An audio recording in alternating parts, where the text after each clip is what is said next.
You All right, welcome to this week's episode of Conversations. And this week we've got Brett Walker from Smart Compliance here to talk all things smart and all things compliance. G'day, Brett. How are you? I'm good, Rob. Yourself? I'm well. I'm struggling along in this crazy world, the same as everyone. Yeah. I'm sure you are. It's not easy for people, I'm sure. No, it's not.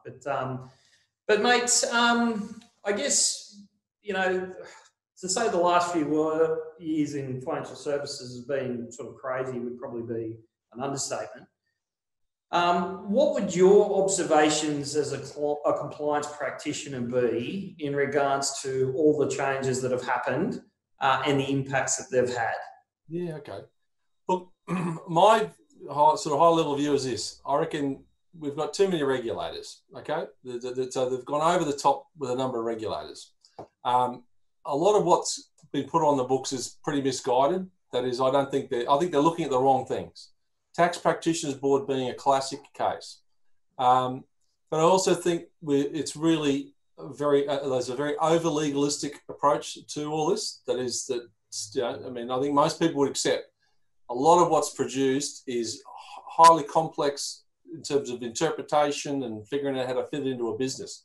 So bottom line, I think basically the process of developing policy and putting it in a sort of a logical, user-friendly way, I reckon that whole process is a bit broken. Yeah, well, it's interesting in the sense that, allegedly this whole system that we've got now was built around consumer protection. So do you think it actually has delivered on consumer protection? Well, I thought about this. At a high level, I reckon it has in a way, because of the requirement for the best interest duty, okay, imposing that, I reckon has been a positive, okay? I think that's been a good thing. At that deeper sort of detail level, there's just too much of this sort of gotcha stuff where you can get something technically wrong, get yourself in trouble. So at that level, I reckon it's been a fail. And so, because forcing compliance, ultimately forcing advisors to cull clients is not the way we should be going. That doesn't benefit the most people. Yeah. And I think the point you make there is a good one.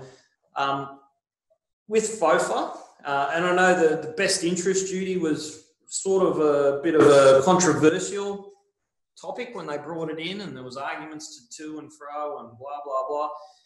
But ultimately, at the end of the day, I mean, there is already established at law an obligation for advisors to act in regards to their clients. So to me, it wasn't such a big deal. And, you like to think that guys are doing that in any case. But I agree with the notion of, acting in your client's best interest is, it should be obvious, right? It's obvious in most conversations I have with advisors, that's all I think about is how they can actually do stuff that's good for their clients. Yep. But then all the little bits that go into it and all the other stuff, time you have to spend doing the other stuff, which arguably doesn't feed into advice that's in the client's best interest, that's where the whole system breaks down. I guess, is that the point that you were making? Yeah. I think there's been a complete miss the point at the regulatory level when they've built these rules.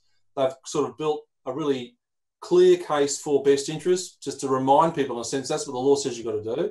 But now here it is in a statute, just so you've got a bit of guidance. But all the other nearly all the other guff is extraneous, just superfluous stuff that doesn't serve that key objective.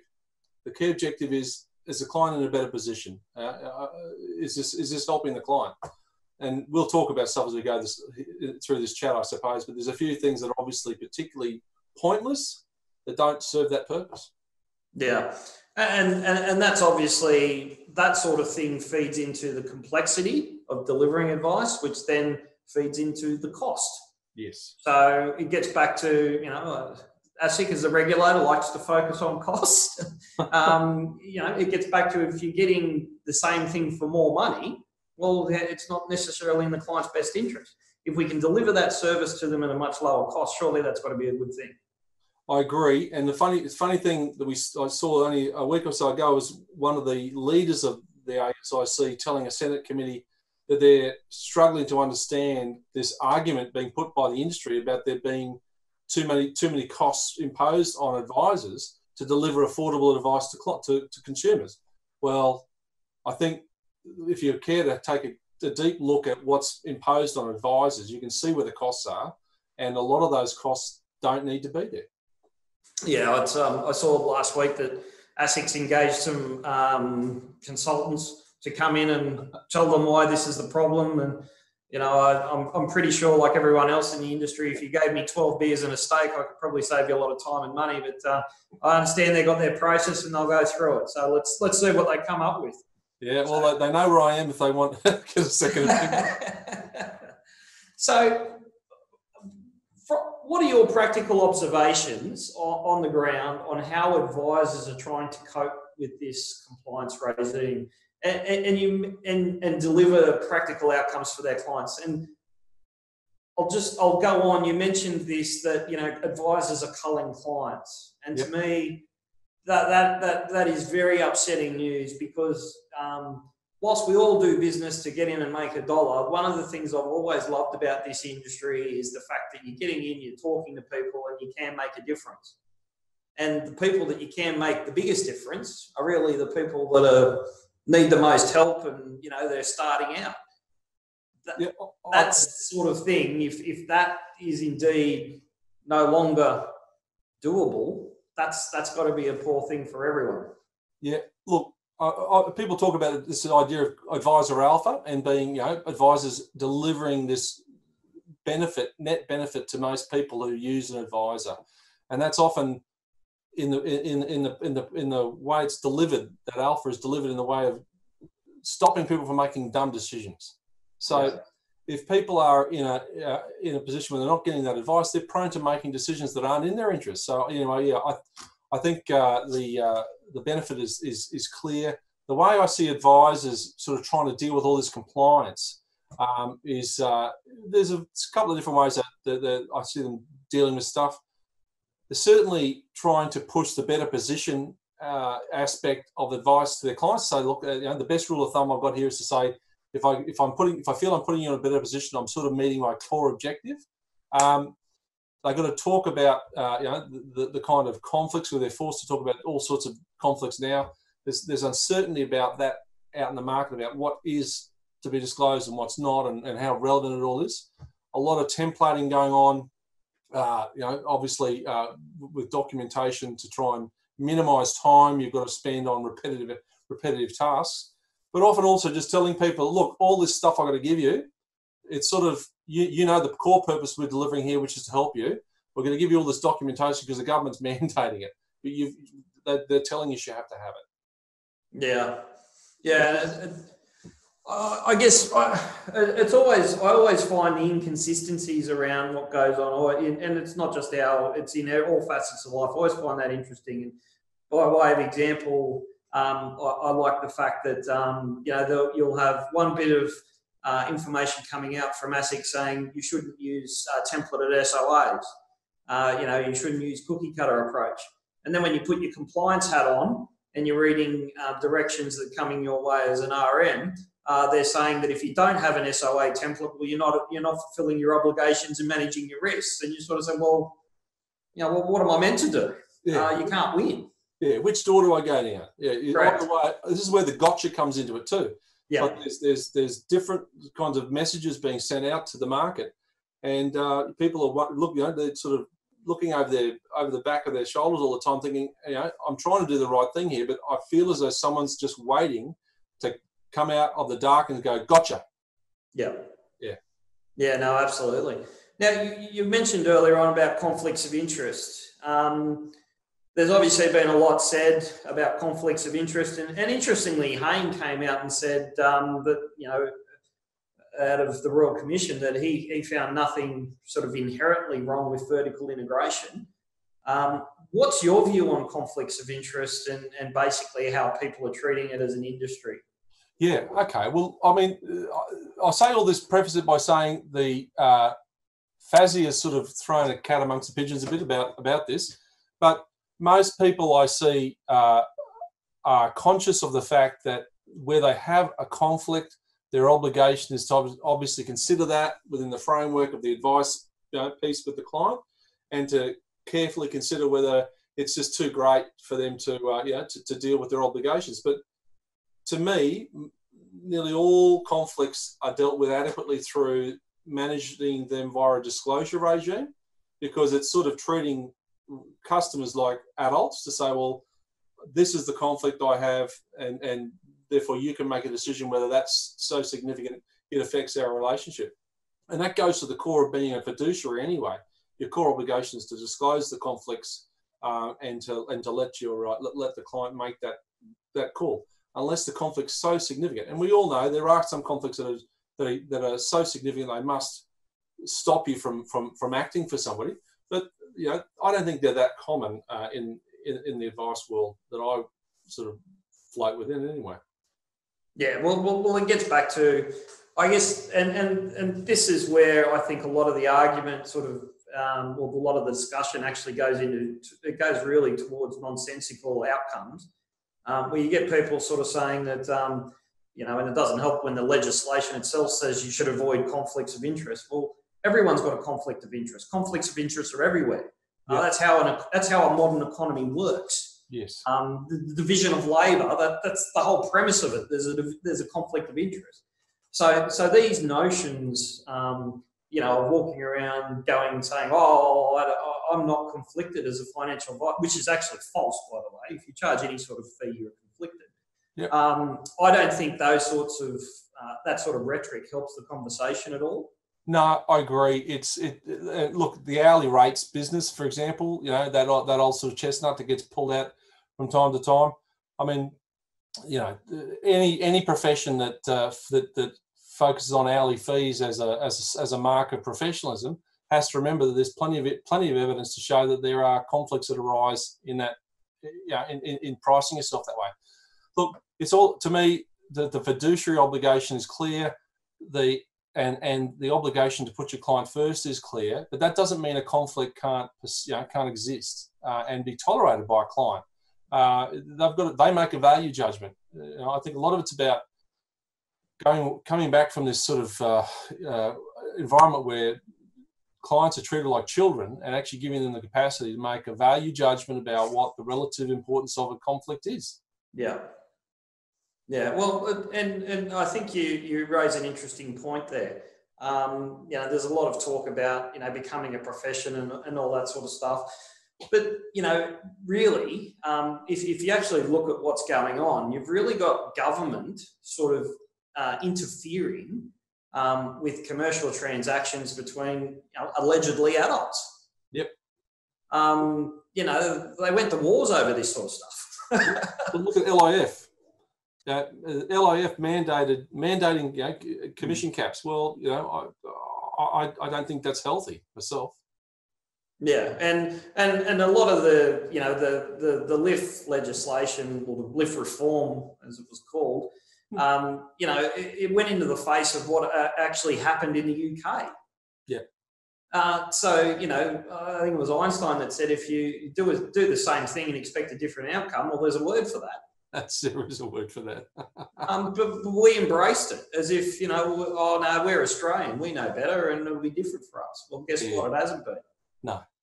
And that goes to, I guess, to the core of the way in which policy is formulated and the maturity of the conversations around that and the participants in that and really the way in which all those inputs are distilled and given some sort of form, because I worry that the quality of that process is really what's holding us back and making it harder and harder to get good outcomes, just not just for retail consumers, but for small business people too. I mean, yeah, people just trying to make a living. Yeah. Well, the thing that sort of gripes me about a lot of the industry discussion around laws is we have change, and then we don't have any analysis of that change. And before, we've sort of put it on the completed tray, and then everyone's running around with, let's do this next. So, for example, when Trowbridge came out and did his life insurance review, 50% of what was used there was pre-FOFA. Yep. So they never actually did a formal review on what was the impacts of FOFA and the advice that was being delivered under FOFA. Yep. Because quite frankly, if you've got FOFA, where you've got to act in your client's best interest, the lift reforms are really unnecessary. Exactly. Look, and to go even further, if churn was endemic, and my understanding was that the allegations of churn is what drove a lot of this. Well, if churn was endemic, as they imply in all those sort of reports, well, where was ASIC? Yeah. People out there churning clients, well, there's a process involved where a regulator, gets involved and determines whether people are getting ripped off or not. Well, yeah. Did that happen? I didn't see it happen. Yeah. Well, I think there's been some evidence come to hand that it actually wasn't as rife as what it was portrayed. Well, I think Trowbridge, didn't he identify, 50 instances, across an industry of thousands of advisors. Now, that's my recollection of his report. So that's a tiny proportion of the market. And look, in my travels, I've met pure risk specialists often in this industry, and they're without exception people who are just really focused on delivering that particular service to people, and they will explain in detail the amount of detailed examination that's required up front to make sense of a client's insurance position. Someone's got to pay for that. They either bear the cost themselves, get the client to pay, or they get some sort of other offset.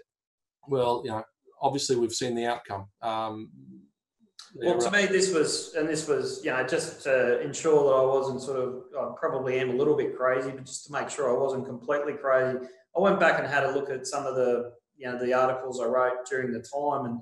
And at the time I was saying the thing that concerns me about all the people that are in this discussion is they don't actually understand what commissions really is. And what it really is it's a means of financing the fee to pay for advice. Yep.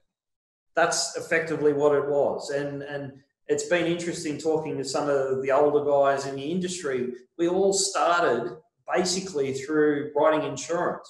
Yep. That gave you some cash flow and the ability to actually get out and do that.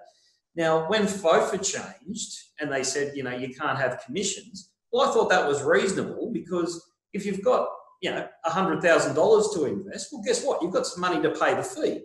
But if you're a 25-year-old who's just trying to get started in life and trying to have a mortgage and all this sort of stuff, you don't necessarily have the money to go out and seek advice. And that's where the insurance commission basically bankrolls or finances the advice fee. And that was something that these guys never considered. No. And so now they've said to the people providing that service, we're going to give you a 50% pay cut. And by the way, we're going to extend the period of time that, we can potentially claw that back. And they wonder why no one wants to do it. Yeah. All the alternative is you go and charge the client direct. Well, good luck. That's. I don't know if there was any analysis done of consumers' capacity or preparedness to pay that fee. And so therefore we have an underinsurance epidemic. So you just put two and two together. Yeah, and the funny thing out of all this, well, it's funny, but it's not, is of course what happened to premiums over the same period where commissions were falling off a cliff. Yeah. Premiums were skyrocketing. Yeah. So I'm not quite sure how that's in the client's best interest. No. There's always winners and losers of every political intervention. It's unfortunately the advisors are usually on the losing end. Yeah, it's certainly been my experience in the last decade or so, anyway. So what do you think? So as I said, one thing that really gripes me is, okay, we've had a lot of change. Rather than letting it bed down, see where it goes, then having a formal review. There's a whole heap of people now saying we've got to change a whole heap of other aspects of what we do and how we do it. What would be your view on how we should go forward from right in this moment of time? Well, there's a lot of fatigue now. There's a lot of regulation fatigue. And so I don't know. And I think obviously we're living in a time now where there's people just giving up and leaving the industry. I think there's got to be a moment of reflection to ask ourselves what's actually working well and what's just superfluous. There has been a consistent FSR. I've just written some down. FSR, FOFA, LIF, and now FASEA, and obviously a host of other changes that have occurred that have just been one after the other without any sort of chance for people to catch their breath, really.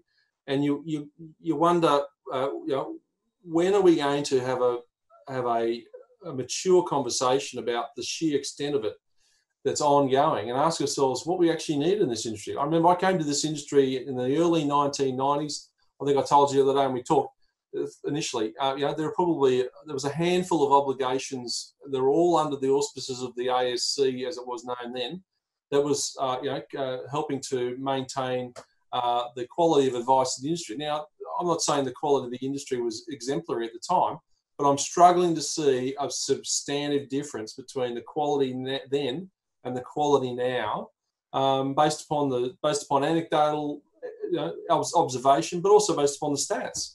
Yeah, there seems to be a regular set of events that make everyone stop and go, "Oh, we've got to try something new. We've got to try something new." Well, hang on, let's just go back to basics. That's why I was quite positive about best interest and better position stuff, because I think that's really the key. All this other stuff is sort of, it's just baggage, a lot of it. Yeah.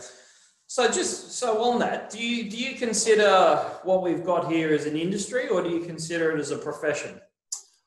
Oh, okay. Well, look, I reckon that we've got to put this debate to one side, this debate about industry versus professions, because I reckon, this is my view, as soon as you can be sued as a professional, you're a professional.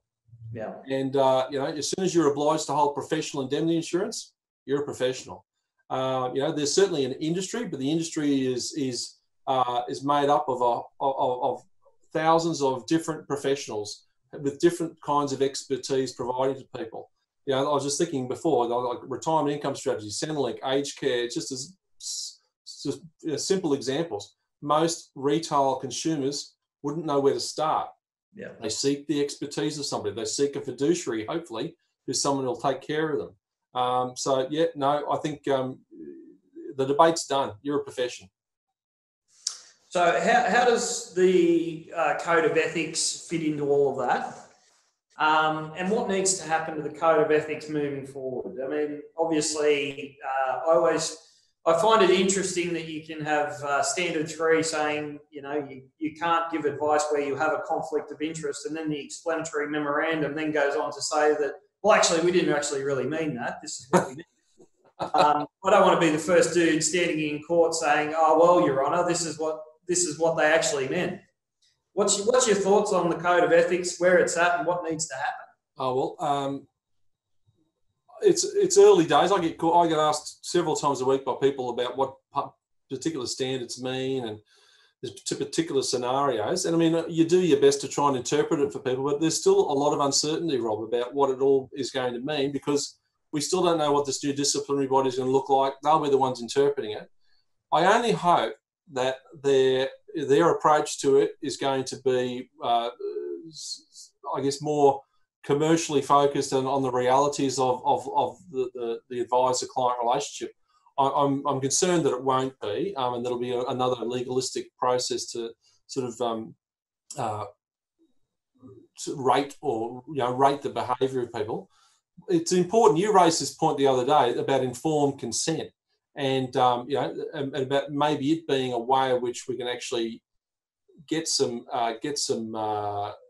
non-prescriptive approach to dealing with the way in which advisors get their clients engaged. And this turns on issues like, we haven't talked directly about this yet, but FDS and opt-in is a classic, in my view, a classic over-regulation and misguided regulation that perhaps could be overcome if we were mature enough about it to talk about informed consent and ways in which that standard on informed consent can be used to take away the need for the opt-in and the FDS. Because if you think about it, and I was thinking about this the other day, as the grandfathering ends, all the hubbub around fee for no service, which again we could talk, we could spend a day talking about that. But all the hubbub around fee for no service should basically disappear once that grandfathering ends, which means to me that the idea of opt-in and FDS, which really drove a lot of that, was driven a lot by that fee for no service concern anyway, becomes a bit redundant. And ultimately, the industry can potentially go back and say, well, look, we can be less prescriptive, we can be more practical, and we can give people the freedom to contract with their clients the way they want to, because ultimately the one rule that still matters, which is best interest and putting a client in a better position, is still there. It's not going anywhere. But all this extraneous stuff that's holding us back, it's no longer necessary. Yeah. And to me, like with the code of ethics, that is the one positive, that is a positive that I can see coming out of the code. If we can evolve to a place where, the notion of informed consent is, your client's got to know what they're paying and what services they're getting delivered, blah, blah, blah. If we can then go and say, we no longer need FDS opt-in, but you've still got to do your informed consent, but the market will come up with a better, more efficient way for that to do it than, some cardigan wearers sitting in Canberra. Correct. I mean, and this, I guess a lot of this turns then on the quality of inputs from the industry and makes me reflect a bit on what for example, the main lobby entities in our industry, the industry bodies, what they can do if they're sort of focused more on effective lobbying rather than trying to do other things like be education businesses or be disciplinary bodies or conference holders and things like that. If they're focused on being good lobbyists, then I think their members are going to be a lot less jaded about what they're doing and actually support their work. Because I think that's where you can add a lot of value to most advisors in this industry, is to be out there effectively lobbying for some of these changes. Because I think there's a good opportunity to try and pull back a bit of this prescription and focus on outcomes-based stuff like informed consent. Yeah. Well, I agree, and one of the things that hurts the industry is, to a large degree, that a lot of people see, and just having a yarn with someone this morning on LinkedIn, is the division between players within the industry. But I firmly believe that the advisor associations got themselves caught up in the hysteria of public interest and yada yada yada, and it's like, well, the consumer has, they have the government looking out for them. They have consumer associations. They have all these people looking out for them, but no one was actually looking out for the poor advisor. And a lot of the input, in my view, a lot of the input that was given from the associations was not reflective of what a lot of frontline advisors were actually thinking. And I think there's a lot of hostility within the advisor community because of that, because we've ended up where we are now. I agree. We need to make sure that these mistakes aren't repeated going forward. And I did notice that one of the associations put forward their 5-year plan or whatever it was, and we're going to look to do advocacy. Well, I would have thought that was your only bloody job. That's your raison d'etre. That's everything. That's what you should be doing. That's why you exist. Exactly. I agree. So I think there's people have got to reflect. They've got to sort of say, well, how did we actually end up in this position, and how can we rectify it going forward? And the only thing worse than making a mistake is not acknowledging that you made a mistake and then they're looking to fix it. Yeah. So the time will tell what happens and what unfolds. It's a good opportunity for bridge building, Rob. Yeah. Well, let's hope that the people that are up there can do it and grab the industry, put it together, and then move it forward. Yeah. And it's essential not just for the advisors, but it's essential for the general public to have a large swathe of Australians priced out of getting financial advice. To my mind, is unreconcilable. I agree. absolute mission critical that they get to a point where people can find an advisor that's affordable. Absolutely. Yeah. So I guess if you were going to look into your crystal ball for us, Brett, what are going to be the big changes on how advisors operate within the compliance world or regulatory change? What would you do? What would you do in regards to dealing with this environment going forward? Yeah, okay. Well, I'll start off by, I guess, the sadly, quite a few people are dealing with it by getting out, which is terribly unfortunate, and is, I think, subject to the government making an admission that it's made some errors. That's irreversible now. So that advisor, that corporate memory is going to be gone in a couple of years. For the people who've left behind, I predict there's going to be like a practice split between those who are going to be younger, starting their own businesses, growing their client bases, are going to be focused on retail clients, and they'll be the ones who will obviously be focused on having the FASIA qualifications, etc. But there's a growing group, and I see this quite often now, is a growing group of people who are looking to manage their existing clients as wholesale clients. And that second example that came out in the FASIA notes last year, although it sort of caused a few people to cough up their coffee at the time, has actually got a lot of people thinking now, I believe, about ways in which their clients are educated about what's going on and how they can become a sophisticated user of their services. So I actually think there's an opportunity there for more clients to be treated as a wholesale client. Now, whether that's a good regulatory outcome or not, I'll let the government ponder. But they've created that environment where people are seeing that as a viable alternative, given that they don't necessarily want to go through all the hoops to get FASIA qualified. So interesting structurally, there's a lot of talk nowadays about going to the individual advisor registration. And I don't know, as far as I can recall, that's where we started back in the 80s. That's where individuals were, obviously all had their own licenses. Some of the problems with that, I think, is going to be, particularly in the PI space, there's going to be a lot of resistance from the PI market because there's only so much risk they'll take on. They believe in the corporate risk model, I believe, more than at the individual risk level. That's something to be pondered. That could mean they're going to have to look at alternatives to PI in the long term, figure out whether there's other ways that these risks can be managed. And obviously, people talk about last resort funds and things like that. Well, we'll see where that all goes. What I'm unsure of how much more load that anyone can add to the current load of advisors. I think we're sort of reaching the top of the top of the cup. I don't know. I mean, I assume there's somebody who's tasked right now with figuring out new and interesting ways to regulate the industry. But I'm sincerely hopeful that they're thinking about ways to bring it back a bit and make it more sensible. What else? Robo. So with Robo, I guess that was the talk of the town a couple of years ago. There was going to be a major threat, an existential threat to advisors.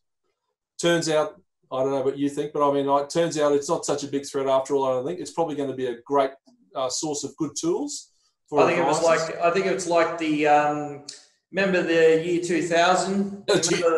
Yes. Mate, I reckon it's akin to that. Yeah, it's the millennium bug of the 21st century, absolutely.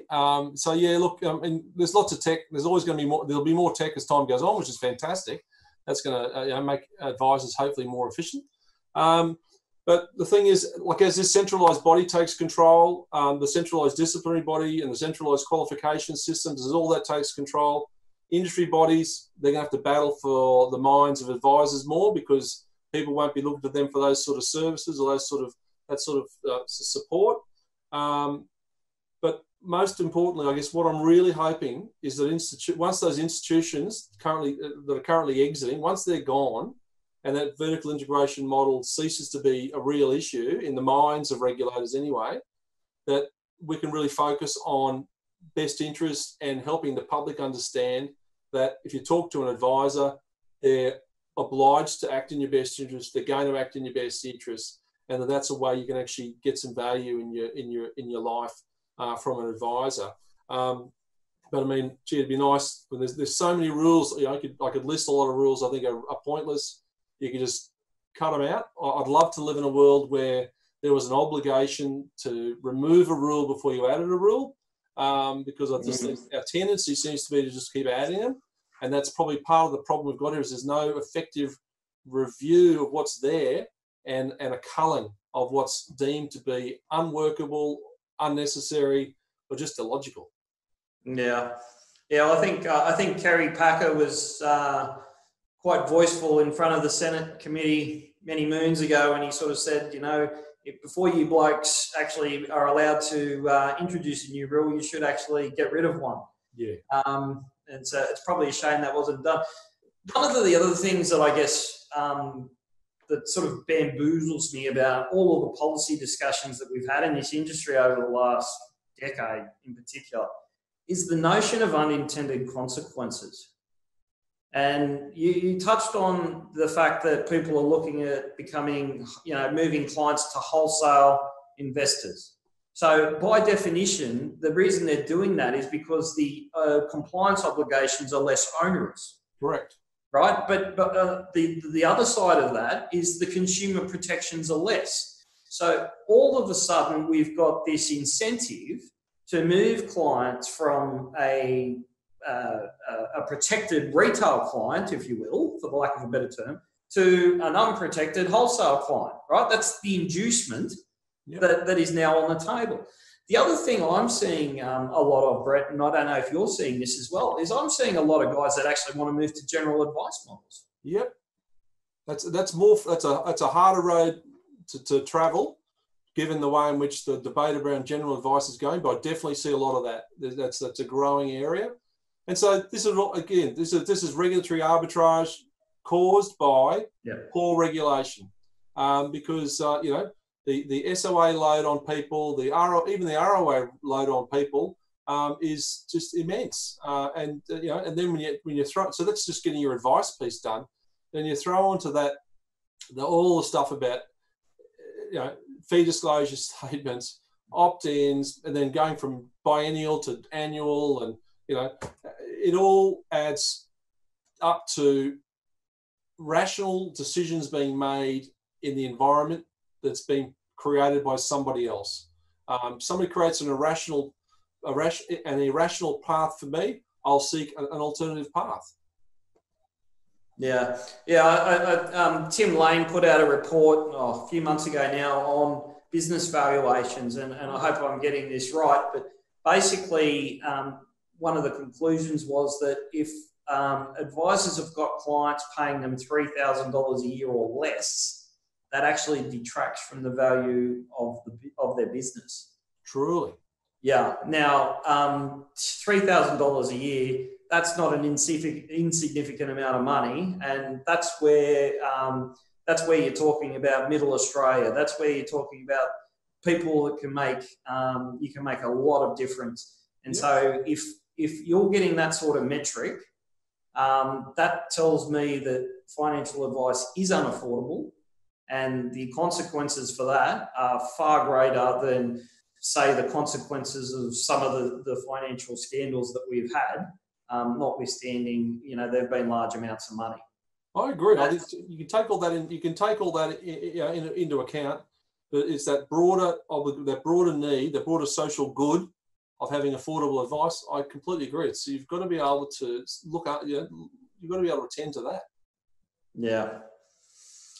Mate, thanks very much for spending the time and having a bit of a chat with us today. I really appreciate the chance to vent my spleen. I usually have to say it in front of my mirror, Rob, so I got to talk to another man about that. Yeah, no, it's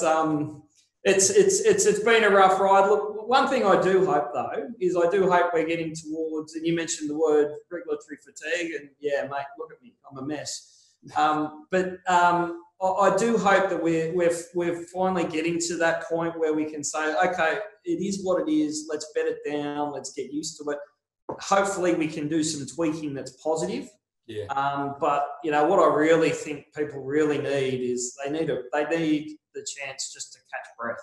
Yeah, And this constant noise saying, let's do this, let's do that. And the thing that really annoys me about the people that are saying, let's do this, let's do that, they were the same clowns that were in support of everything that hasn't worked, right? Yes. So to sort of put your hand up and say, well, I'm the person that caused the mess and I'm the person that's going to get you out of the mess. Sorry, but mate, that doesn't wash. I agree. Here's the better times. Yeah. Anyway, well, mate, thanks heaps for joining us. It's a pleasure. And we'll talk soon. Good on you, Rob. Take care, mate. Cheers, Brad.